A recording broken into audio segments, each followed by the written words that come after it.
voilà baal leen ñu baal leen ma rek ma installé wu bu baax voilà je pense que je suis bien installé baal leen ma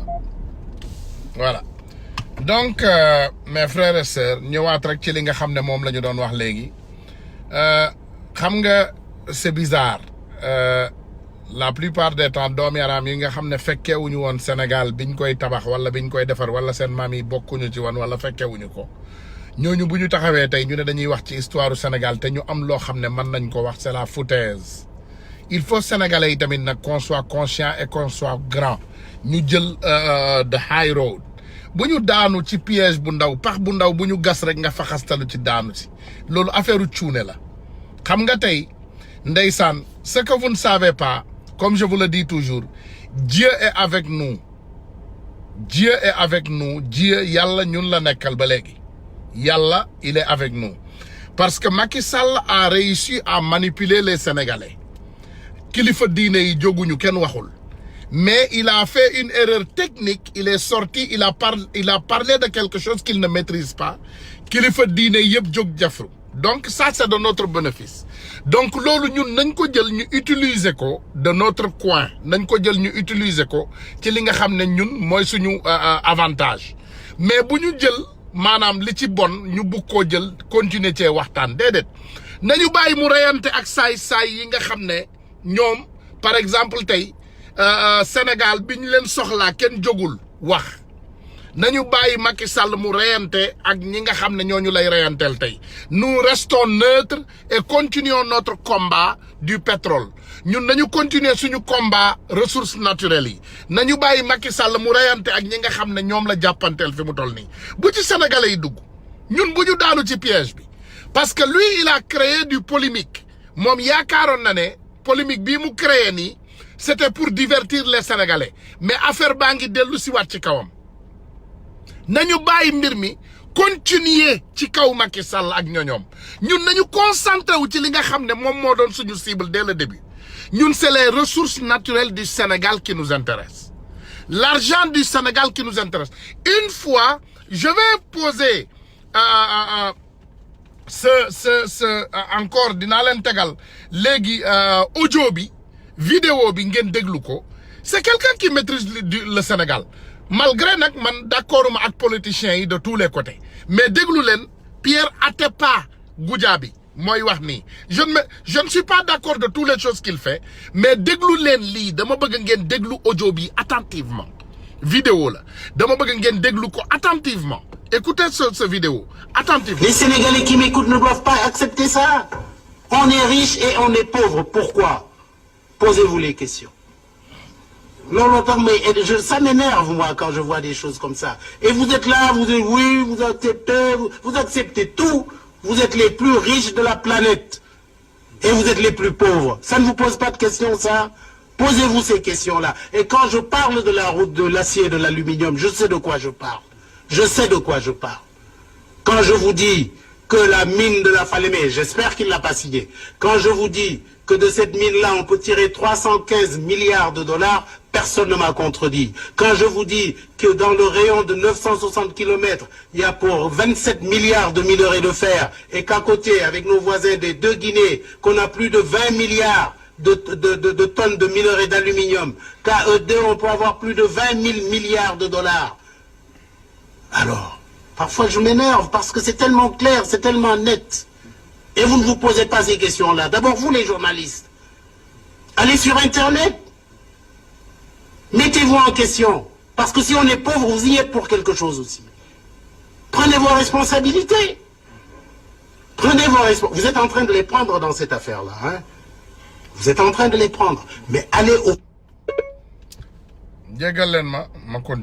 des choses. Allez au fond des choses. Ne restez pas superficiel, non. Et surtout, quand je vous dis, mais posez-vous des questions. On vous parle d'un plan Sénégal émergent. Avant d'avoir découvert du pétrole et du gaz. Dans tous les pays du monde, quand on a trouvé du pétrole et du gaz, tout change. Tout change. Alors posez-leur la question. Et c'est pour cela que je dis qu'on ne me parle plus de Sénégal émergent. Moi, je parle de PSD. Programme Sénégal développé. Un point, un trait. Et s'ils ne sont pas capables de nous développer, qu'ils cèdent la place.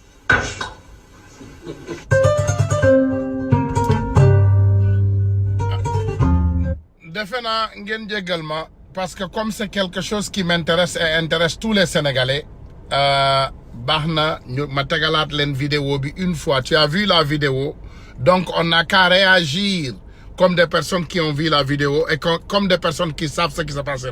Xam ngeen lan mooy équivalence 20 000 milliards de dollars? Vous connaissez l'équivalence de 20 000 milliards de dollars? L'Amérique n'a pas 20 000 milliards de dollars. Vous savez que l'Amérique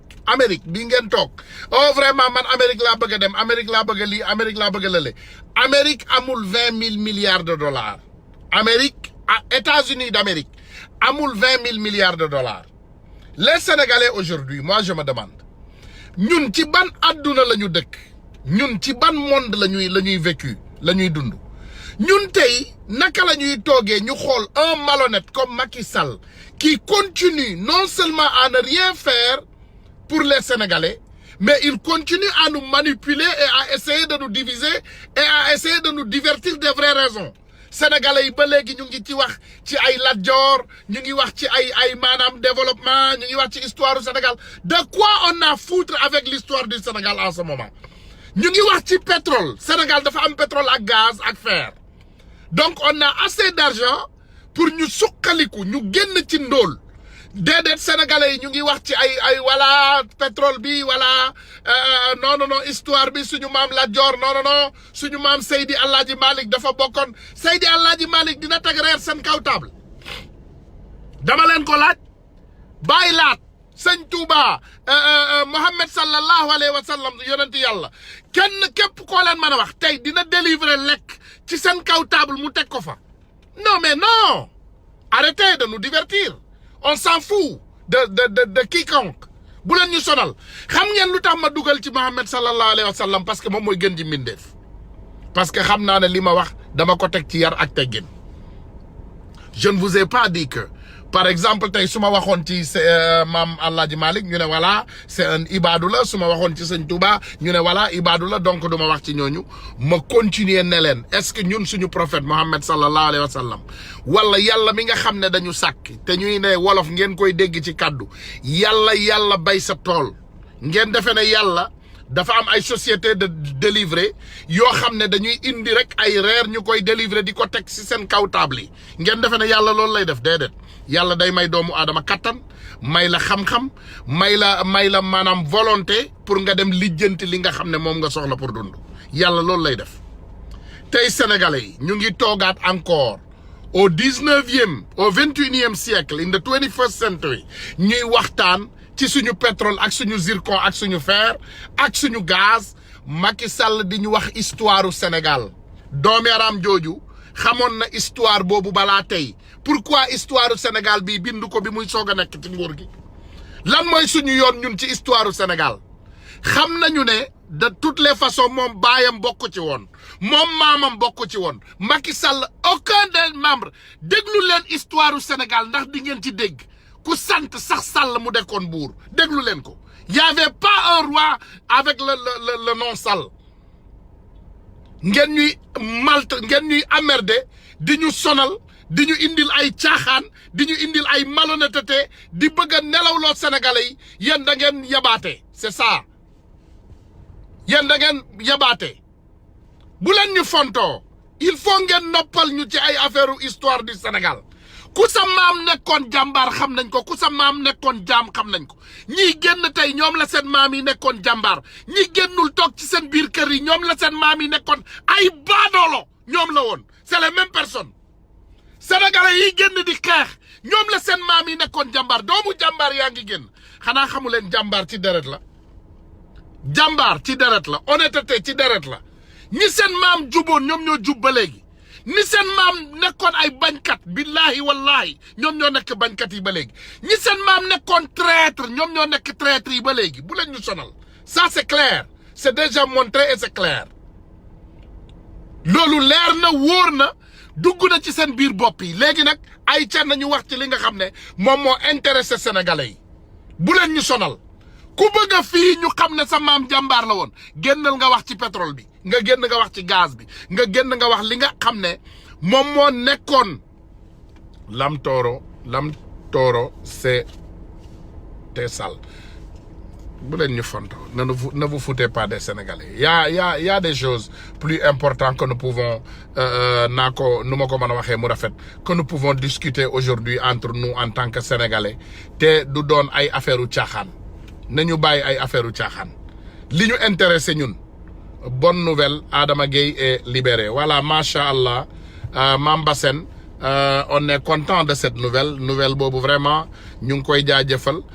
mooy li may wax sénégalais yi toujours les sénégalais viennent toujours envers moi Tunkara li nga def liste bi rafetul jekkul mais le bâtard de Macky Sall là ce qu'il fait aux sénégalais loolu moo rafet jekk Macky Sall li muy def sénégalais yi loolu ngeen tuddee rafet jekk Macky Sall il sera aux États-Unis d'Amérique te woote nañu marche lii man maa ci ciblé directement les jeunes de Sonko avec les grandes gueules là les jeunes du Pastef avec vos grandes gueules man maa leen ci ciblé personnellement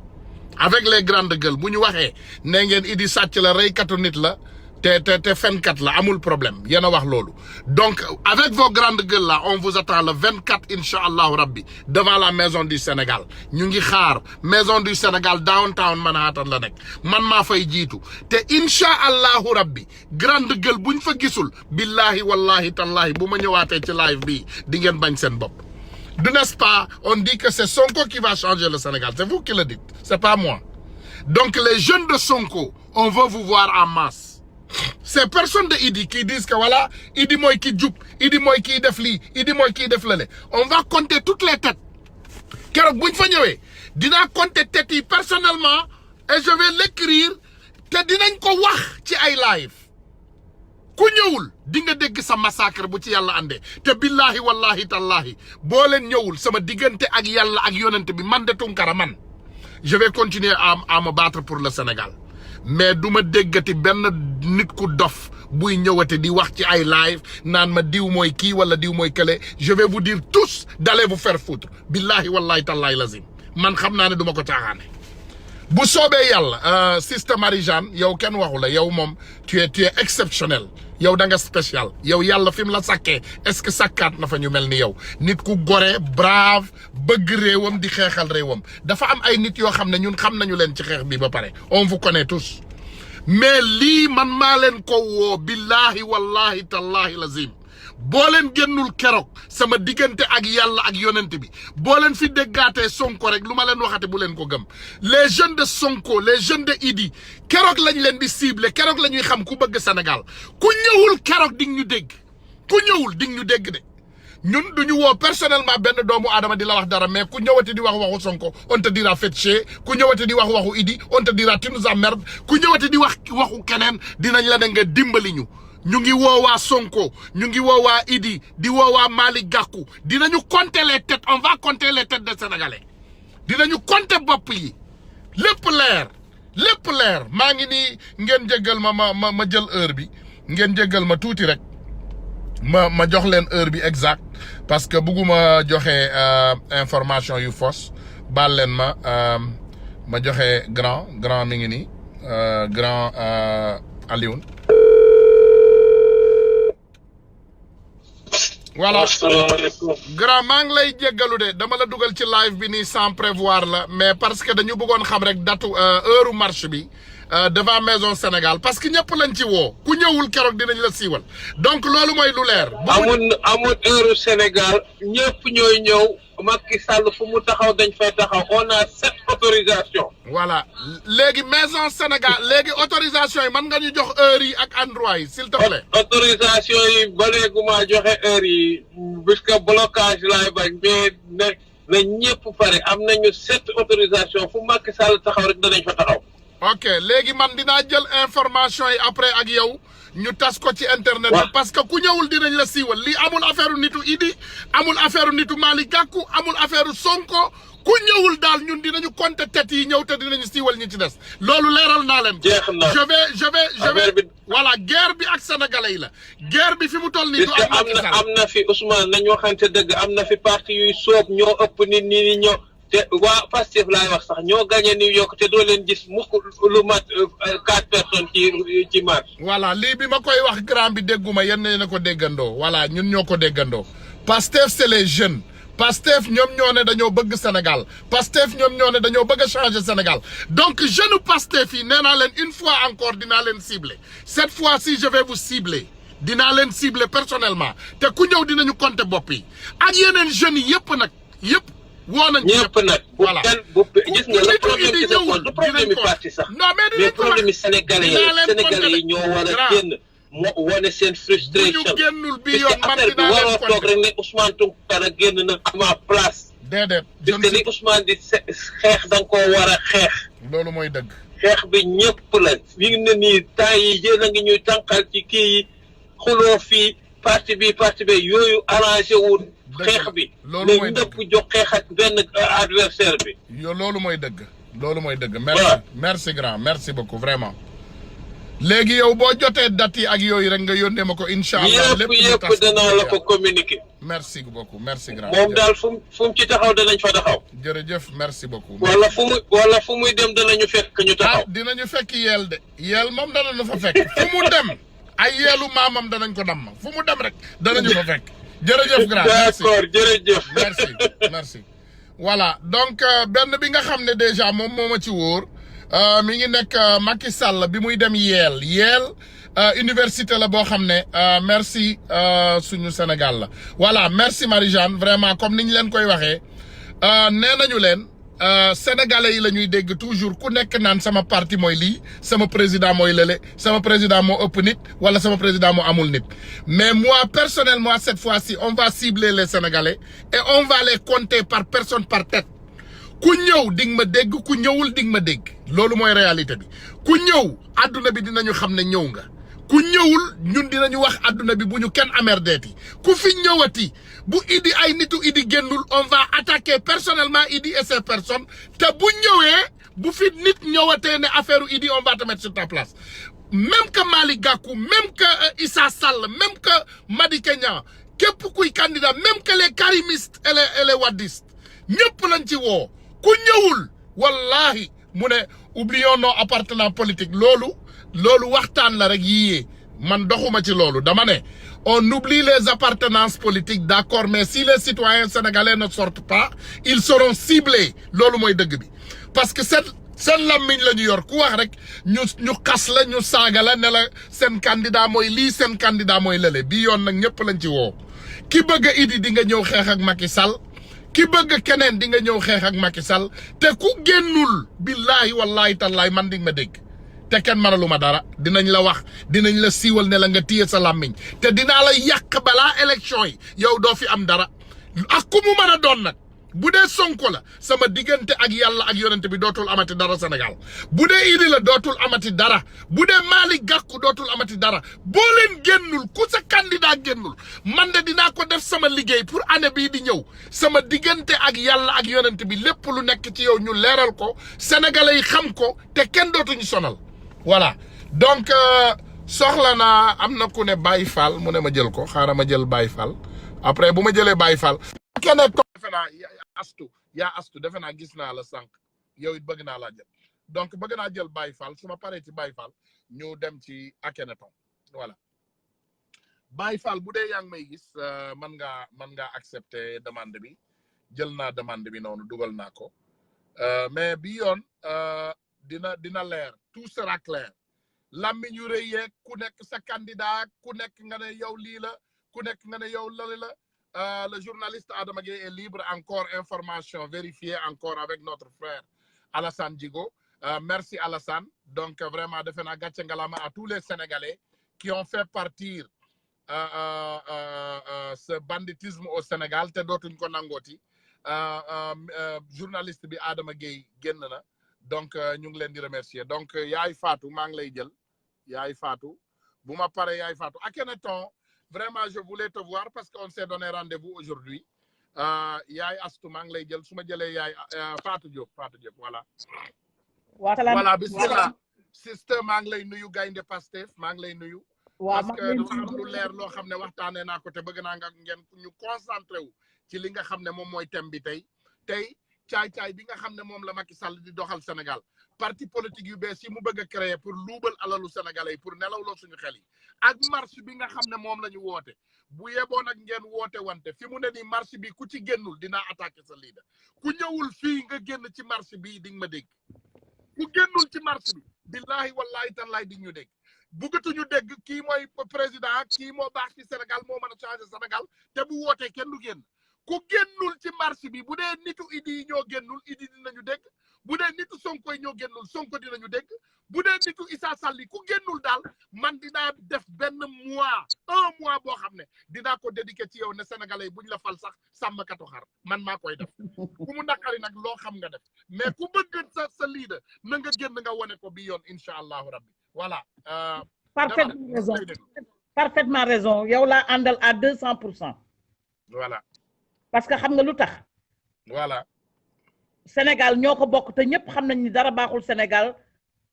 te vraiment Sénégal mi ngi ci la mauvaise pente mi ngi daanu. voilà. kon lu toll ni États-Unis yow soo fi nekkee di def di dugal sa loxo di dugal sa alal di dugal sa lépp fu ne nga di fa dem sonn arrêté sa liggéey kon parti bi nga xamee ni tey jii sax buñ nee parti bu crédible la ñooñu tey jii nii dañoo war a génn ñëw jàppaloog yow. tey la coordinatrice générale bi ñu fal ci États-Unis tey war nay wax ak yow war ngay wax ak moom parce que kooku mën na envoyer message tey wax militants yi ñu génn ci jour boobu yaa may dégg. maa ngi lay déglu dama la bañ a dog maa ngi lay déglu bu baax. du ma nekk fii di naan yàllaa ngi nii te gisuma yàlla du ma fi nekk di fen pour nga man de du ma tax ci loolu. pour nga woo ko rek mu tontu la sax mënoo koo am ci moom kenn mënu koo am ci moom nit ñi dañuy woote tout le temps di complaindre about la coordinatrice générale qui est aux États-Unis te loolu du dëgg du yoon parce que tey Pastef dafa nekk c'est pas pour les cadres de Pastef Pastef c'est pour tous les militants sénégalais yi nga xam ne gëm nañu ñu defar Sénégal yaa may dégg man ñu bare bu baax a baax maa ngi lay déglu maa ngi lay déglu bu ko mën a dog dama lay déglu ñu bare dañuy jaarale daan ma woo ay waa ñu dëkk Atlanta ak yeneen dëkk di ma woo madame Ba ndax mën naa jot lii ndax mën naa def lii man leen man du ma coordinatrice jox leen numéro coordinatrice mais dañ may woowaat ni ma woo nañ ko jëluñu du leen retourner call du leen wuyu te loolu c'est erreur bu mag la nañ ko wax au niveau des États-Unis wax naa ko barki démb ci live Buli Galissa nee naa ko ubbil sa ligne yaata lal parce que yow su fekkee may ma 1 minute rek madame Ba bul dem may ma 1 seconde yaa ngi gis commentaire yi Abdou Cissé dama lay mettre en garde nga comprendre nga xam sa bopp nga xam sa place y a pas de taliban ici et fii li ñuy wax boo bëggee dugg mën nañ la dugal boo bëggee dugg mën nañ la dugal nga wax ci Idi ak nitam yi war a ñëw ci marché mais ne te fu pas danoo gël ngay dugg fii ngay jéem a perturber ñun doxuñu ci loolu boo bëggee nag seen lii de mën naa ko simmi pantalon maa ngi lay avertiraat une fois nag voilà man du ma nee naa la man du ma membre Pastef man j'ai voté là où je veux moi je suis un Sénégalais lambda boo bëggee bindal ñu ay commentaires yoo xam ne dafa ànd ci ñu xeex Macky ñu ànd xeex Macky fii boo bëggee plateau bi ma ubbil la après nga dugg fii du plateau bu Pastef leeral naa la nag avertir naa la man amuma nee naa la sens interne boo fekkee tur bi la moo la fi dugal nga génn ci biti bu dee nag live bi déglu ko ak contribuer ci moo la dugal nga continuer merci encore madame Ba continuer sa wax. waaw parce que wax bi yomb na nekk ci clavier yi yomb na mais bu action jotee dañoo war a génn léegi nag. waaw ñu ngi lay déglu. li ngay wax nii dafa nekk lu sensible loo xamee ni tey jii actuellement xeex boo xamee ni da nga ko jóg di ko xeex ku mu mën a doon ba ci Sénégal waa Pastef ñoo war a jiitu ñoom ñoo war a jiitu nañu bàyyi nooyaay bi nañu bàyyi affaire patron ak intellectuel nañ ko yëkkati teg fee parce que Macky Sall loolu yëngal